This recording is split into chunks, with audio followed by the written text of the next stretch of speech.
कई दिनों से लगातार बारिश हो रही है। कल शाम तक ही मैं सोच रहा था कि क्या ट्रैक पर निकलना संभव हो भी पाएगा या नहीं, लेकिन आज सुबह कुदरत ने मुझ पर मेहरबानी की और मौसम काफ़ी हद तक साफ हो गया। गोपेश्वर से अपने वाहन से यात्रा करते हुए मैं गोविंद घाट पहुंचा, जहां पर पहले से ही मेरे स्टाफ मेंबर्स मेरा वेट कर रहे थे। गोविंद घाट से पुलना पहुंचने के लिए हमने शेयर्ड टैक्सी ली। इस तरह दिन के 2:30 बजे हमने पुलना से घंगरिया के लिए ट्रैकिंग प्रारंभ करी।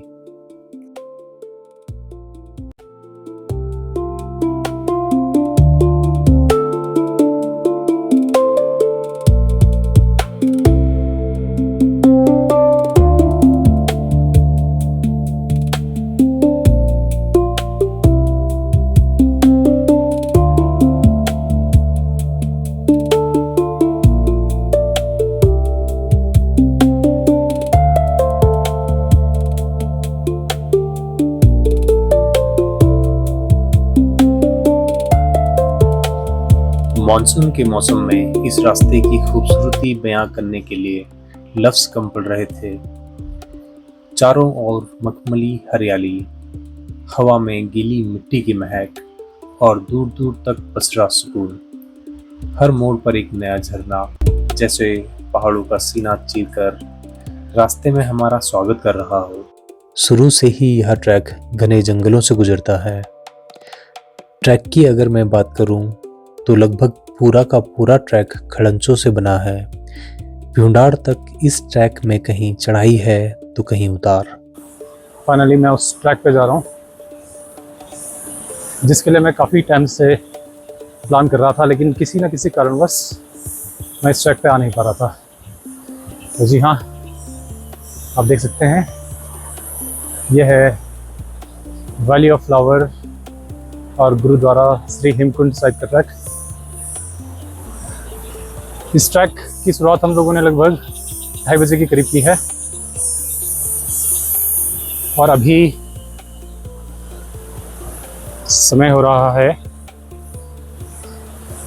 लगभग 4:10 हो चुके हैं और हम भ्यूंडार पहुंचने वाले हैं।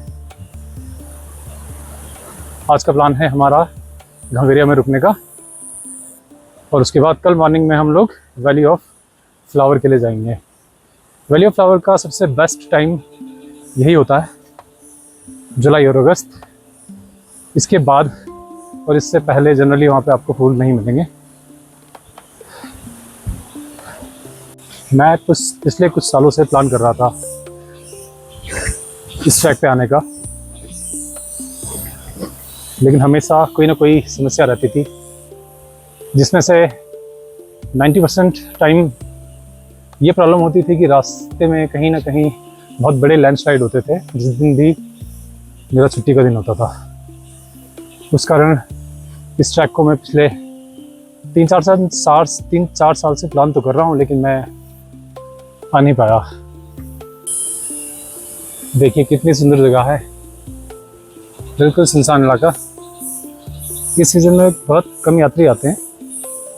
ज़्यादातर जो टूरिस्ट आता है वो वैली ऑफ फ्लावर के लिए आता है और कुछ श्रद्धालु जो है वो हेमकुंड साहिब के लिए भी आते हैं। ये देखिए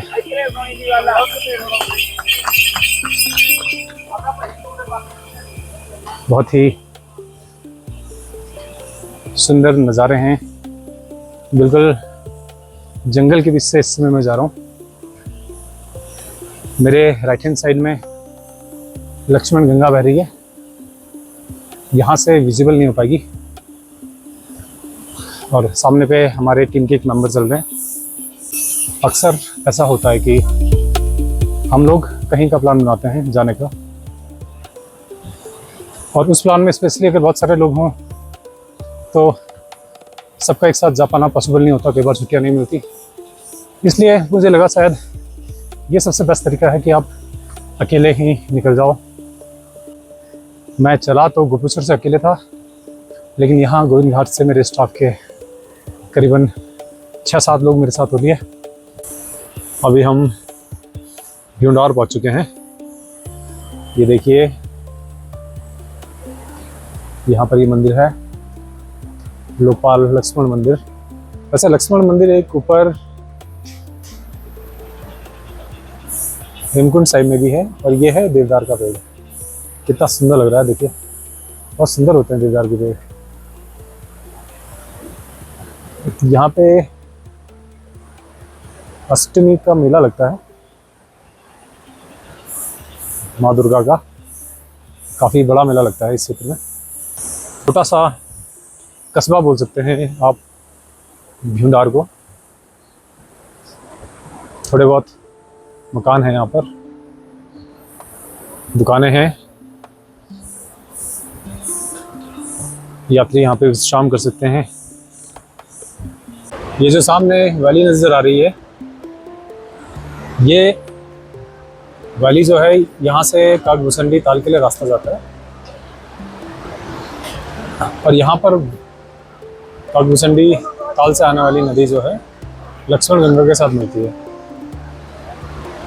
ये ट्रैक भी बहुत सुंदर है, लेकिन इसके लिए टाइम कुछ ज़्यादा चाहिए होता है। लगभग 4 से 5 दिन का ट्रैक है ये पूरा। ये है लक्ष्मण गंगा, जो हेमकुंड साहिब और वैली ऑफ फ्लावर से आने वाली नदियों से मिलकर के बनी है। अभी ऐसा लग रहा है जैसे पूरा एक झरना चल रहा होगा, लेकिन ये नदी है। और ये है प्रयाग, जहाँ पर काकभूसंडी ताल से आने वाली नदी लक्ष्मण गंगा से मिलती है। प्रकृति के बीच में बैठने का आनंद ही अलग होता है। देखिए, इस समय जिस जगह मैं बैठा हूँ, मेरे पीछे लक्ष्मण गंगा है, और लक्ष्मण गंगा इस समय बिल्कुल एक झरने के स्वरूप में है। हमारे स्टाफ के लोग अभी हमारे साथ हैं। आप देखिए कितना प्यारा नज़ारा है। लगभग आधे घंटे का हॉल्ट हम लोग यहाँ पे कर रहे हैं। आराम से एंजॉय करते हुए सारे लोग चल रहे हैं। कुछ लोग फोटोग्राफ्स खींच रहे हैं, कुछ लोग चाय पी रहे हैं। प्रकृति का आनंद ही अलग है। चारों ओर हरियाली है, पेड़ पौधे, पानी का शोर, सब बहुत अच्छा लग रहा है। इस पॉइंट पे हम नदी के काफ़ी करीब आ जाते हैं, और कभी अगर आप आएँ तो ध्यान रखें, संभल के चले, पैर फिसला और आप सीधा नदी में।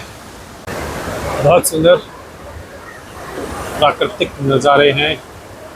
देखिए नदी के कितने करीब हैं अभी हम लोग।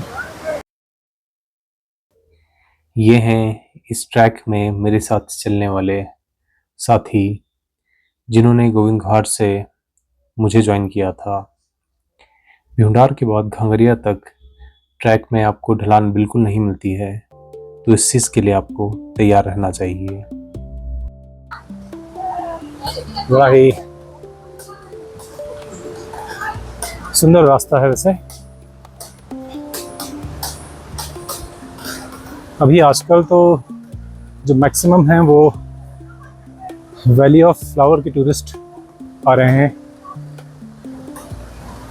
लेकिन मॉनसून के सीज़न के बाद या उससे पहले जनरली बड़ी संख्या में देश विदेश से सिख श्रद्धालु भी इस ट्रैक पर आते हैं हेमकुंड साहिब जी की यात्रा करने के लिए, जो कि दुनिया का मेरे हिसाब से शायद सबसे ऊंचाई पर स्थित गुरुद्वारा है। देखिए रास्ते में झरने मौजूद हैं। ये शायद कभी कुछ बह करके आया होगा, लैंडस्लाइड। साफ है बिल्कुल पानी, चाहे तो आप इसे पी सकते हैं। लगभग 7 बज गए हैं, अंधेरा होने को आया है और बादल उमड़ रहे हैं। ये देखिए मैं घांगरिया पहुंचने वाला हूं। यहाँ से केवल 1 किलोमीटर घांगरिया रह गया है। 7:19 हो गए हैं और हम घांगरिया पहुंच चुके हैं। और इसे आप बेस कैंप कह सकते हैं एक तरीके से, वैली ऑफ फ्लावर और हेमकुंड साहिब का। दोनों जगह अगर आपको जाना है तो आप रात को यहाँ पे नाइट को स्टे कर सकते हैं। अभी हम हेलीपैड में पहुंच चुके हैं।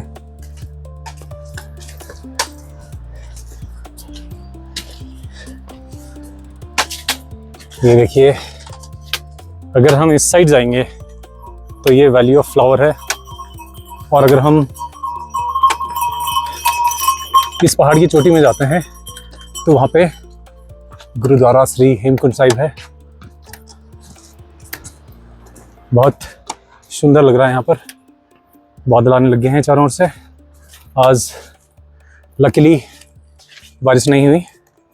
देखिए झरने, और क्योंकि अंधेरा हो गया है तो कुछ साथी जो है टॉर्च का इस्तेमाल भी कर रहे हैं। शाम ढलते ढलते हम घांगरिया पहुंच गए हैं। यहाँ मौसम थोड़ा ठंडा है, बदन में हल्की सी थकान है, लेकिन दिल में कल सुबह का उत्साह है जब हम एक बार फिर शुरुआत करेंगे वैली ऑफ फ्लावर ट्रैक के लिए। तो फिर मिलते हैं आपसे कल सुबह। तब तक के लिए नमस्कार, अलविदा, जय हिंद।